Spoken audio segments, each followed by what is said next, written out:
Permission ছাড়া আমার বাসা উঠে গেছেন কেন? সরি, এইটা একটা ছাদ এন্ড এই ছাদটাও আমার, এই বাসাটাও আমার। আপনি কি বাড়িওয়ালা আঙ্কেলের মেয়ে? Yup.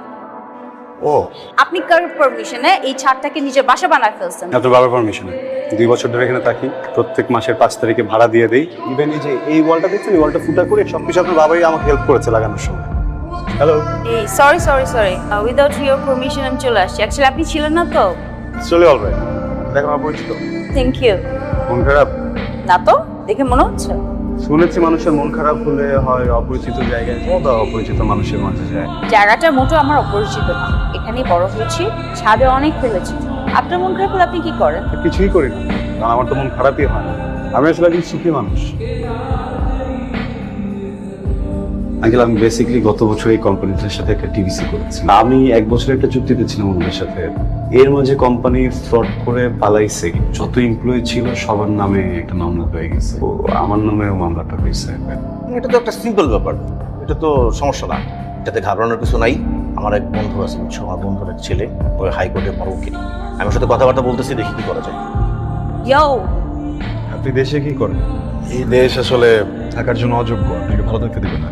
কে কখন কাকে ঠকাবে এটা নিয়ে ব্যস্ত। আপনি চলে যান। জাস্ট কিছুদিন আগে আপনি আমাকে বলছিলেন যে নিজের দেশ ছেড়ে, ফ্যামিলিকে ছেড়ে কেন আমি দেশের বাইরে থাকি। এখন আপনি এগুলো বলছেন, সব দেশেই সমস্যা থাকে, কম আর বেশি। সিচুয়েশন অ্যান্ড টাইম অনুযায়ী ডিফারেন্সটা আমরা বুঝি না। মাঝে মাঝে নিজেকে খুব সুখী মানুষ মনে হয়, আর মাঝে মাঝে মনে হয় ছাদ থেকে লাফ দিয়ে মরে যাবে। এত মন খারাপ করে থাকবেন না তো, চলেন বাইরে যাই, হাঁটি। এখন হ্যাঁ, এখন লেটস গো। আপনাকে কিন্তু দূর থেকে দেখে বোঝাই যায় না যে আপনি এরকম একটা মানুষ। কিরকম? শিমুল তোলার মতো হালকা উড়ন্ত। বাট আপনাকে কিন্তু দেখলে ঠিক তার অপোজিট লাগে। আপনাকে দেখলে মনে হয় আপনি অনেক সোজা সপ্তাহ, বাট ইউ আর নট। আমার একটা মানুষ যাকে ধরা যায় কিন্তু ছোঁয়া যায় না। একটু মিষ্টি দেওয়া না। সরি, আমার মনে হয় এক্সচেঞ্জ হয়ে গেছে। আমারটাতে চিনি ছিল না। সরি। যায় চিনি খান না। মানে আমার পাশে তো মিষ্টি একটা নিয়ে বসে, আমি যেন রিস্ক নিই, দেখা যাবে চা পরে মিষ্টির কারণে তিতা হয়ে যাবে। মাঝে মধ্যে এইভাবে তো রান্না করে খাওয়াতে পারে নাকি? মা রান্না করেছে, বাট আমি হেল্প করেছি। এই জন্যই তো আজকে এত মজা। মাঝে মধ্যে রান্না করতে পারিস তো? আচ্ছা বাবা, পুরীর যে আদনান, ও আমাদের বাড়িতে কতদিন ধরে আছে? 2 বছর ধরে।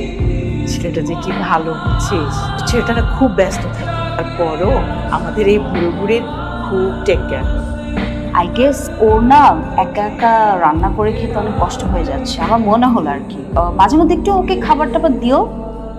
কত চেষ্টা করেছি আমি, অনেকবার বলেছি